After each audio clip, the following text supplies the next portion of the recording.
Graças a Deus, você é homem. É sempre uma alegria estar com você, compartilhando um pouco da palavra de Deus. Quero lembrá-lo que nós estamos trabalhando nos devocional da Universidade da Família, na estrada, meditações para homens que viajam. Se esses devocionais têm trazido edificação para a sua vida, peço que deixe seu comentário, deixe seu like, se inscreva em nosso canal e compartilhe com outros homens. O tema de hoje é a necessidade de uma mudança de coração. Como está o seu coração? Como estamos alimentando a nossa mente? Seu coração espiritual às vezes encontra-se doente e ferido? Como restaurá-lo? Fica comigo e nós vamos conversar sobre esse tema.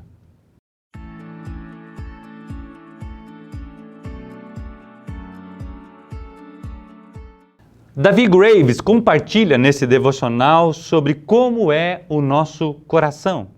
Em dezembro de 1967, os médicos realizaram o primeiro transplante de coração da humanidade. Essa operação aconteceu na cidade do Cabo, na África, pelo Dr. Christian Barnard.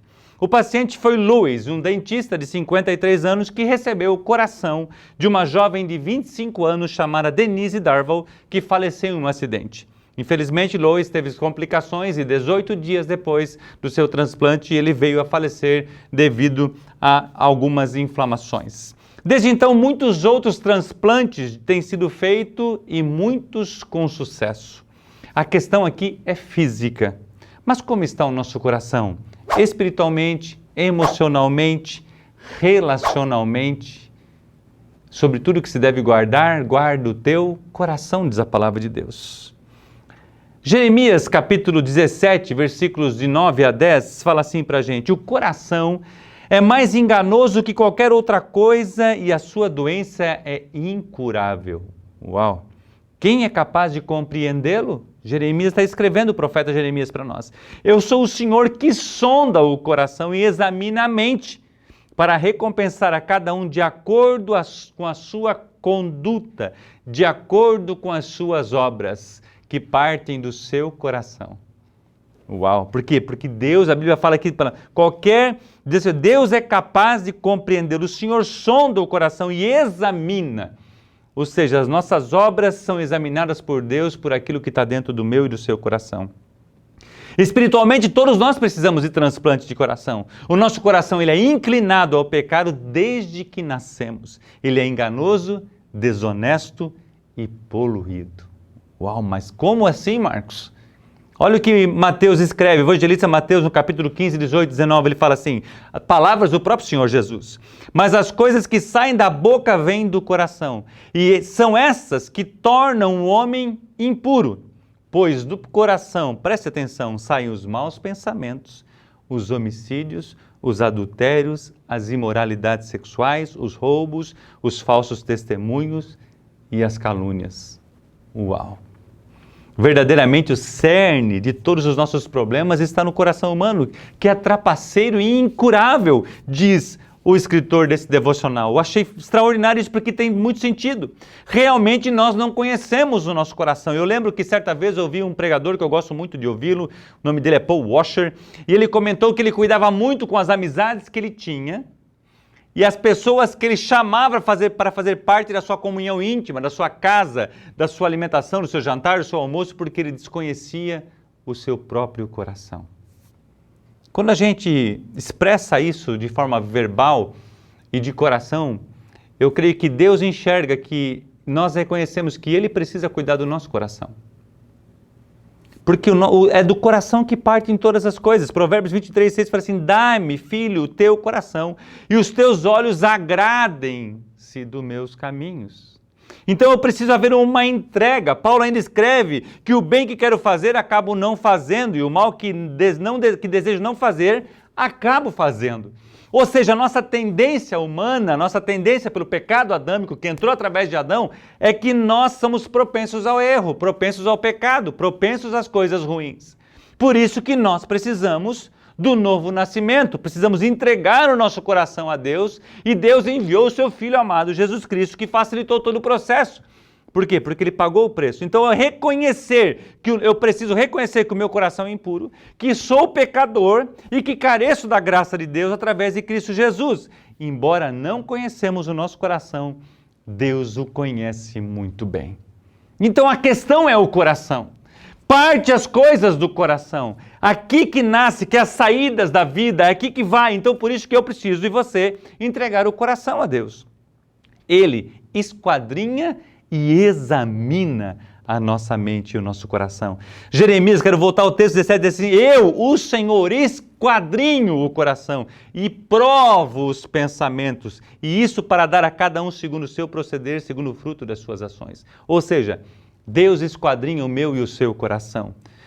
Ele prova os nossos pensamentos. O que tem ocupado a sua mente? O que tem ocupado o seu coração?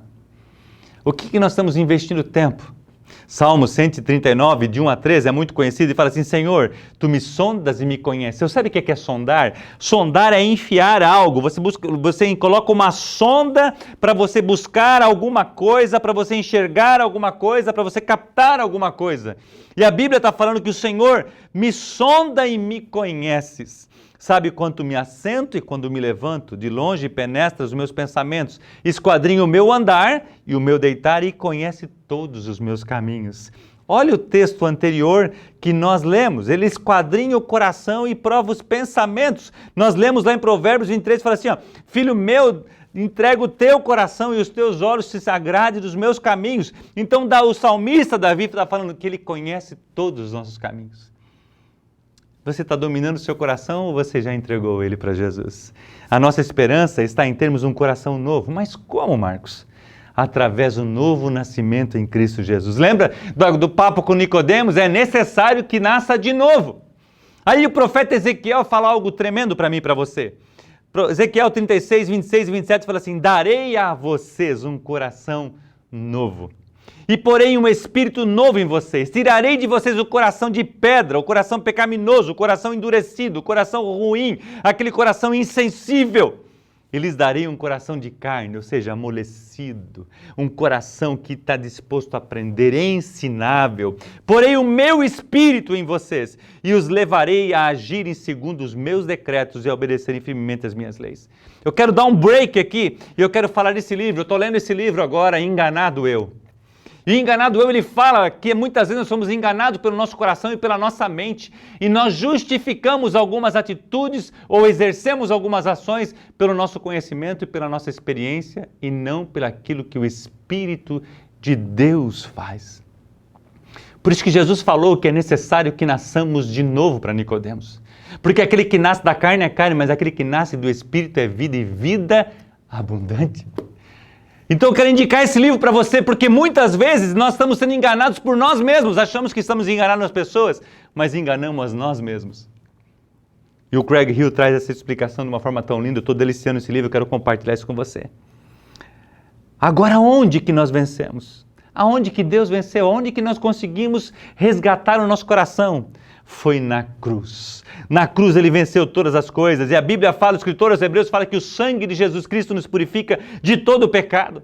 Muitas vezes entregamos as nossas dificuldades em vários lugares e não deixamos aonde? Na cruz. O Edin Cole escreve isso no currículo Semiene e Hombridade, que os homens levam para vários lugares, mas não levam para a cruz, porque a cruz é a solução. A cruz é onde que Jesus venceu. Então eu preciso expressar o sentimento que traz aquela situação errada que eu fiz, o pecado que eu cometi, a traição que eu fiz, o erro, o roubo, o engano, sei lá, aquilo gera alguma coisa dentro do coração. E a palavra de Deus diz que Jesus pagou o preço. Mas como que eu fico livre da culpa, do pecado? Reconhecendo que eu sou pecador, reconhecendo que o meu coração é enganoso e dizendo assim: Jesus, eu preciso do teu perdão. E eu quero confessar o meu pecado. Senhor, eu pequei contra essa pessoa. Eu pequei contra a minha esposa. Eu pequei contra os meus filhos. Eu pequei contra os meus pais. Eu pequei contra o meu patrão. Eu pequei contra o meu empregado, contra o meu amigo. Eu preciso da tua graça. Lembra do publicano? Não sou merecedor de estar aqui. E Jesus fala que ele saiu dali justificado. Muitas vezes isso acontece. Mas eu quero convidar, por quê? Porque a cruz é um lugar de humilhação, mas também de restauração. Por que humilhação, Marcos? Porque precisamos reconhecer que o nosso coração é impuro e verbalizar as nossas falhas e pecados. Por que de restauração? Porque Jesus venceu a morte, ressuscitou e cravou os nossos pecados na cruz.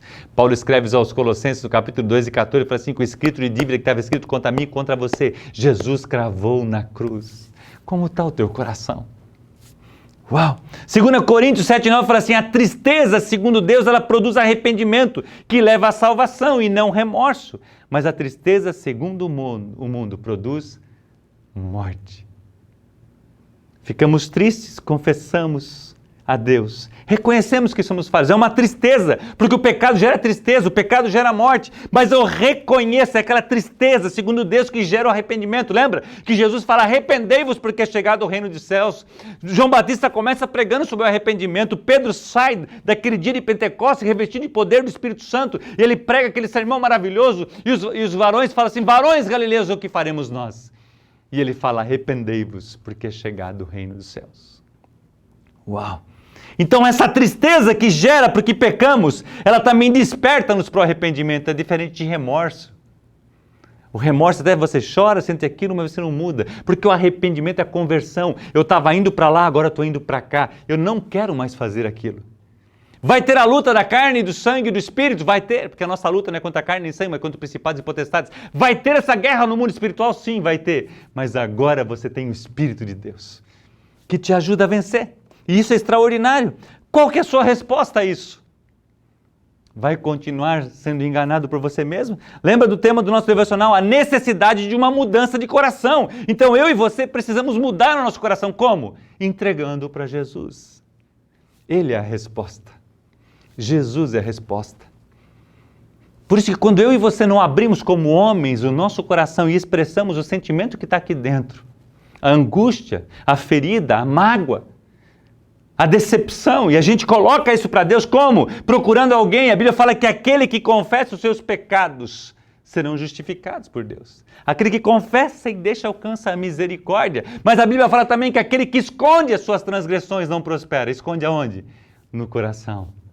Por isso que o coração tem que ser acessado. Muitas vezes você sabe o que está a fazer, está aqui na mente, mas há uma briga entre a sua razão e as suas emoções. A gente compartilha isso dentro do Veredas Antigas, falando que há um firewall. Qual que é o firewall? É o orgulho, é o medo, são as preocupações da vida, são o que vai acontecer se as pessoas descobrirem quem realmente eu sou.